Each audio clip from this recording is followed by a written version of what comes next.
In 1538, the most powerful fleet in the Mediterranean belonged to a man born to a Greek island potter.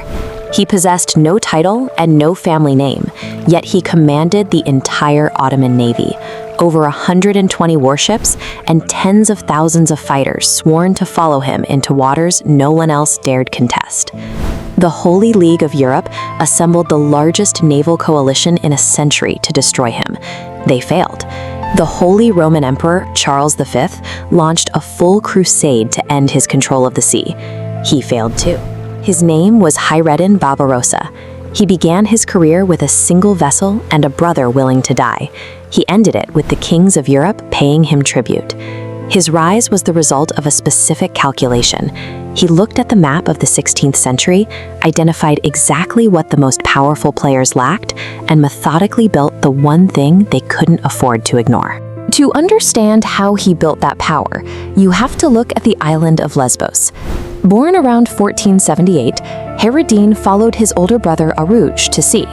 They started as small-scale corsairs, raiding shipping routes under the loose protection of North African rulers, who were happy to have dangerous men harassing their enemies.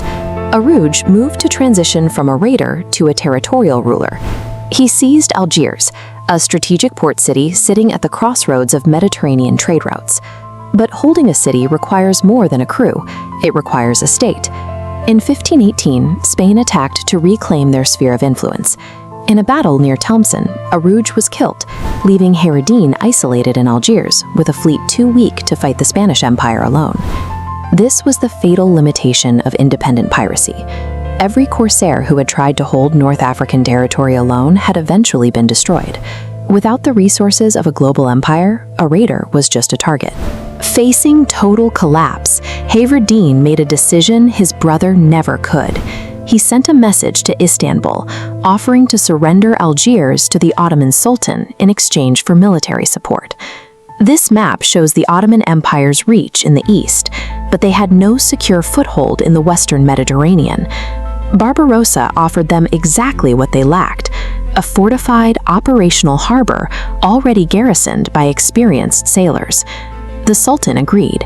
He dispatched 2,000 elite troops and appointed Barbarossa as Governor-General of the North African coast.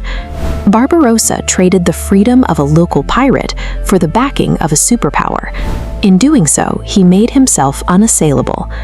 Over the next 15 years, Barbarossa built a functioning government in Algiers. He implemented standardized tax collection, established tribute networks, and created a port economy designed to sustain a permanent naval force. He managed the fleet with the precision of an accountant. He personally evaluated captured enemy ships to decide which to refit, standardized the ransom system to ensure consistent revenue, and tracked the reliability of his captains. This administrative rigor made him indispensable. In 1533, Sultan Suleiman the Magnificent needed a commander to overhaul the entire imperial navy. He chose Barbarossa, appointing the Potter's son as Grand Admiral of the Ottoman fleet. By institutionalizing his fleet, Barbarossa created a naval power that didn't rely on his personal charisma. He built a system of logistics and training that his enemies could not easily dismantle. In 1538, the Pope organized the Holy League, a coalition including Spain, Venice, and Genoa. They sent 300 warships to crush Barbarossa at Preveza. On paper, the Ottoman fleet was outgunned. Barbarossa refused to fight the glorious open-water battle the League expected. Instead, he drew them toward the shallows. Using the wind and local currents, he trapped the larger European armada in a confined coastal area. By refusing to engage their main force, he executed targeted strikes until the coalition's coordination collapsed, forcing them into a retreat. Barbarossa traded the ego of a direct confrontation for the massive tactical advantage of the rocky coastal terrain. He kept his ships and his men intact, while the Holy League sailed home in pieces. After Preveza, Barbarossa was the effective sovereign of the sea. Spanish merchants paid for protection, defiant ships were seized, and Italian towns reorganized defenses around his inescapable presence. The ultimate proof of his reach came in 1543. King Francis I of France formed a military alliance with the Ottomans, specifically to use Barbarossa's fleet against Spain. For an entire winter, an Ottoman fleet was hosted in the French Catholic harbor of Toulon.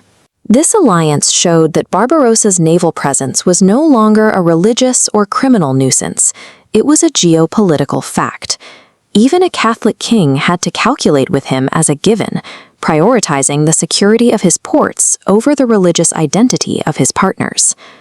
As he aged, Barbarossa applied the same calculation to his own mortality. He understood that personal authority dies with the commander unless it is written down. He had learned this from the chaos following his brother's death decades earlier. In his final years, he dictated his memoirs and drafted a code of governance for the Ottoman North African coast. He spent his remaining energy training the commanders who would take over the institution he had spent 30 years building. He died in 1546, in his own home on the Bosphorus. He died wealthy, comfortable, and undefeated. His tomb still stands on the Istanbul waterfront, overlooking the waters he controlled. History calls him a pirate because the alternative is harder to admit. He didn't win by luck or by violence alone. He won because he understood the systems of imperial power, logistics, diplomacy, and institutional continuity, better than the kings who tried to stop him.